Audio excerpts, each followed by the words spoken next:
Ready. ओम साई राम। ओम साई राम। क्या जानना चाहते हो मेरे प्रभु? आप आपके विचार बताइए। ओके। वैसे तो मैं पूरा भारत उल्टा चलता हूँ, ऐसा बैग चलता हूँ। अच्छा। अयोध्या, हरिद्वार, पशुपतिनाथ, अजमेर, पंजाब, नर्मदा परिक्रमा 3 बार किया उल्टा चल के। हाँ। शिरडी साल में 5 बार जाता हूँ। रामनवमी, गुरु पूर्णिमा, दशहरा, दीपावली और दत्त जयंती। तो इसके पीछे मेरा मैसेज है कि मैं उल्टा क्यों चलता हूँ। जैसे पहले के ज़माने के संतों ने कहाँ बड़े बड़े मंदिर आश्रम बनाए, वो कुटिया में रहते थे, अपना भजन निधि दर्शन करके सादगी का जीवन कैसे जीना वो अपने आचरण के द्वारा बताते थे। और आजकल के तो आपको देख ही रहे, hi fi, wi fi, tie fi जो भी है। तो मैं उल्टा चलता हूँ, उसके पीछे मेरा मैसेज है। जैसे सच्चे सीधे साधे संत होते वो अपने को फना करके एक सही मार्गदर्शन, एक मैसेंजर बन के आपके सामने प्रकट होते हैं। भाई मैं उल्टा चलता हूँ, मगर मैं तो लोगों को नहीं कहता हूँ कि आप लोग भी उल्टा चलो। मैं उल्टा चलता हूँ, वो सभी को दिखता है। उसका मतलब सीधा चलना किसको कहते हैं तो आपको पता ही है, तभी तो पता चला इसको उल्टा बैग चलना कहते हैं। मैं उल्टा चलता हूँ, वो सभी को दिखता है, मगर क्या हम लोग जो उल्टा करते हैं वो हमें नहीं दिखता। बस उल्टा करना बंद कर दो, सब दिखता है। ये मेरा पॉजिटिवली समाज को एक सॉफ्टली मैसेज है। किसी के पीछे भागने की जरूरत नहीं, अपने पीछे भागो। इसलिए हम कहते हैं हमारे सत्संग में कि जगत के गुरु और जगत के परमात्मा बनने की कोशिश मत करो, आपके गुरु और आपके परमात्मा खुद हो। आपको ये वीडियो लेना है या नहीं लेना है, मुझे सुनना है या नहीं सुनना है, आपको यहाँ खड़ा रहना है या नहीं खड़ा रहना है, योर चॉइस। तब आपके मालिक हुए कि नहीं? तो इसीलिए मैं सबको प्रभु प्रभु कहता हूँ। तो सामने वाला कहते हैं बाबा हमको कहाँ प्रभु कहते हैं, हम प्रभु थोड़ी ना है। मैं कहता हूँ ठीक है, तो फिर मैं आपको रावण कहूँ, कंस कहूँ, दुर्योधन कहूँ, मंत्रा कहूँ? बोलते नहीं तो प्रभु कहते वही।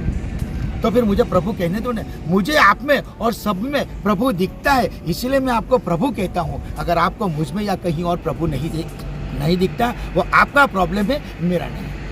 और इसलिए हम कहते हैं न मैं किसी से बड़ा, न मुझसे कोई छोटा, न मैं किसी का बंधक, न मेरे कोई बंधन नहीं।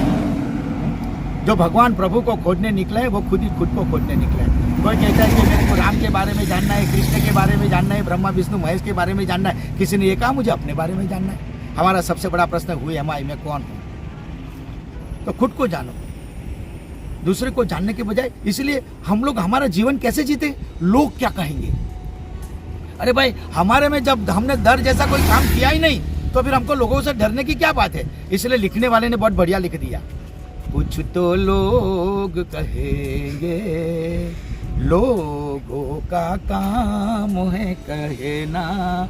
तो आखिर में क्या कह दिया, वो कैसी बातें है, छोड़ो बेकार की बातों में कहीं बीत न जाए रहना। ये सत्संग की घड़ी, ये वास्तविकता, ये वर्तमान कहीं बीत न जाए।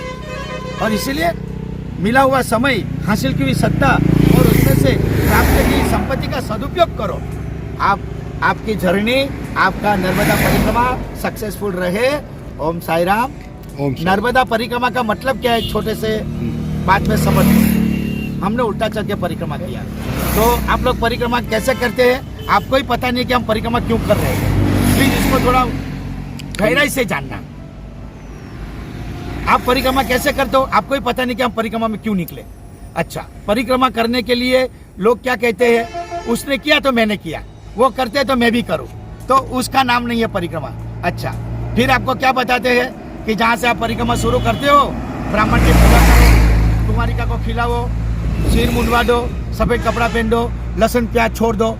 ये कुछ करने की जरूरत नहीं है। तो परिक्रमा का मतलब क्या है कि जहाँ से आप परिक्रमा शुरू करते हो वहाँ अपने आप को खड़े पाओ और फिर देखो क्या मेरे में तेरी मेरी निंदा चुगली पत्थर काम क्रोध लोभ लालच ईर्ष्या प्रपंच पाखंड झूठ छल कपट आडंबर राग द्वेष ईर्ष्या पान बीड़ी सिगरेट सोपारी तंबाकू चिलम गांजा दारू अफीम जुगार भेद भ्रम भय भूल छल छिद्र कपट विषय विकृति वासना विकार, ये सब है मेरे में, मैं मांसाहारी हूँ। फिर परिक्रमा शुरू करो, परिक्रमा खत्म होने के बाद देखो क्या ये सब मेरे में से निकल गया। अब नहीं निकली तो कहाँ की परिक्रमा। अब बाबा लोग परिक्रमा उठाते, वो कहाँ फंसे है, यश मान कीर्ति मोब्बा रिद्धि सिद्धि प्रसिद्धि ख्याति प्रचार प्रशंसा लोकेशना आडंबर लोक तोड़ा, मेरा इतना मंदिर बन जाए, मेरा इतना आश्रम बन जाए, मेरे इतने फॉलोअर्स बन जाए। वो भी धुआं ढकाड़ा में फंसा है, वो भी भेद भ्रम में फंसा है। फिर परिक्रमा शुरू करो, परिक्रमा खत्म होने के बाद देखो क्या ये सब मेरे में से निकल गया। तो परिक्रमा का वास्तविक अर्थ क्या है, अपने में परिवर्तन लाना। जब अपने में कुछ परिवर्तन ही नहीं आया तो कहाँ की परिक्रमा। तो इसलिए हमने 28 साल पहले ऐसी परिक्रमा शुरू कराई कि आपके पास समय नहीं है, उसका नाम हमने ज्ञानप्रद परिक्रमा नाम दिया है। कौन सा? ज्ञानप्रद। कि आप 1 महीना 2 महीना 4 महीना 6 महीना लेके निकले हो, तो जहाँ से आप परिक्रमा शुरू करते हो वहाँ से आप परिक्रमा शुरू करो, जहाँ आपका समय खत्म हो जाता है वहाँ रुक जाओ, फिर वापस अपने स्थान पे चले जाओ, फिर जब वापस समय मिले जहाँ से रुके वहाँ से फिर परिक्रमा शुरू करो, मगर परिक्रमा चलते चलते करो। कोई कहता है ये गांव में मत जाना, ये बाबा के पास मत जाना, वहाँ पहले जाओ, क्योंकि जो गांव में जो संत भगवान रहते हैं उसमें साधु और शैतान का कभी पट्टा नहीं। तो आखिर में अखंड ब्रह्मांड में सबसे श्रेष्ठ और पवित्र नदी कौन सी है? नर्मदा नहीं, गंगा। नहीं। अखंड परिक्रमा कितने स्टेट से होती है? 3 स्टेट से होती है, गुजरात, MP और महाराष्ट्र। अगर आप महाराष्ट्र से होके आए हैं तो 70 से 80 किलोमीटर का तापी नदी कहा जाता है, अगर आप प्रकाशा से होते आए हैं तो कहते हैं कि अखंड ब्रह्मांड में सबसे श्रेष्ठ और पवित्र नदी अगर कोई है तो वो तापी नदी है। कहते हैं तापी स्मरणे, तापी का केवल स्मरण करने मात्र से कल्याण है। नर्मदा का न जल साथ में लेके चलने का महत्व है, न नर्मदा में स्नान करने का महत्व है, न नर्मदा का दर्शन करने का महत्व है। तो फिर नर्मदा नदी का परिक्रमा करने का मतलब क्या है? तो कहते हैं कि तापी स्मरणे नर्मदा तपे, जो तप करते सच्चे सीधे साधे सादगी सबर संत होते हैं।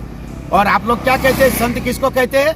कि जिसके पास जाने से शांति मिलती है, जो शांति प्रमाणते हैं वो संत है। नहीं, जो सहन करते हैं उसका नाम संत है। इज नो वेरी वेल, ये राजू भाई जानते हैं कि हमारा गांव हमको कितना खुद की जगह है, खुद का सब कुछ है, फिर भी कितना परेशान करते हैं। तो ये उसका स्वभाव है और हमारा स्वभाव है उसको एक्सेप्ट करना, सहन करना, कुछ वादा नहीं। तो कहते हैं तापी स्मरणे नर्मदा तपे, नर्मदा किनारे पे जो सीधे साधे सादगी सबर संत है, जो बड़े बड़े आश्रम चेता के बैठ के मार्केटिंग गुरु वो नहीं। तापी स्मरणे नर्मदा तपे गंगा स्नानम यमुना पानम, तो नर्मदा किनारे पे जो सीधे साधे सादगी सबर संत है उसका दर्शन करने का महत्व है। और इसलिए नवदा भक्ति में भी कहा है, प्रथम भक्ति संतन कर संगा, दूसरी मम कथा प्रसंगा। और अखंड ब्रह्मांड में सबसे बड़ा सुख कौन सा है और अखंड ब्रह्मांड में सबसे बड़ा दुख कौन सा है? तो अखंड ब्रह्मांड में सबसे बड़ा दुख है दरिद्रता, भूखमरा, झूठ बोलना, छल छिद्र कपट करना, मदिरा पीना, अदर। और सबसे बड़ा सुख कौन सा है? संत मिलन अति सुखदायी। नर्मदे हर, ओम साई राम। महाराज जी आपका नाम? हाँ, मुझे संत श्री सदगुरु स्वयं साई गुरु जी से जानते हैं। नर्मदा किनारे पे उत्तर तट पर भरूच में धर्मशाला गांव छोटा था स्थान है और वहाँ पर अन्न क्षेत्र चलता है। साधु संतों निवास भी करते हैं, जहाँ तक सांस चले वहाँ तक रुको, और पूरा आश्रम भिक्षा पे चलता है। जिस गांव में रहने का उस गांव में आटा दाना पानी रुपया मांगने का नहीं, न गांव में जाने का। बाकी के दूर दूर के गांव में सुबह 7 बजे से दोपहर को 12 बजे तक झोली घुमाने का, बोलने का कुछ नहीं, मौन रहने का, एक घर के सामने 3 सेकंड से ज़्यादा रुकने का नहीं। हिंदू मुस्लिम सिख ईसाई छोटा बड़ा कोई देखने का नहीं, कोई देवे तो भला, कोई नहीं देवे तो भला, इतने का इतना हो जाता है। यही परमात्मा ने हमें रीति सिद्धि दी है और चलता रहेगा। देखो ये